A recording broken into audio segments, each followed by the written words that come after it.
Tofa labari da ɗumi-ɗumi. Bayanai sun nuna cewa Isra'ila na shirin kai har-hare kan muhimman wuraren nukiliyan Iran. Wannan ci gaba ya nuna ƙarin dagulewar alaƙa tsakanin ƙasashe biyun, musamman ma kan batun shirin nukiliyan Iran, wanda Isra'ila ke ganin babban barazana ce ga tsaronta.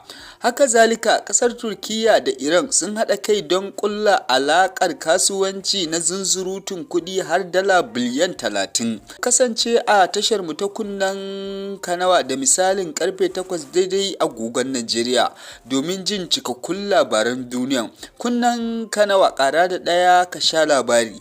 Idan wannan karan shine farkon zuwan ku wannan channel din tamu mai albarka, ku daure ku danna mana alamar subscribe, comment, like and share domin samun bidiyoyin mu masu asali da inganci. Tashar kunnen kanawa ta ku ce.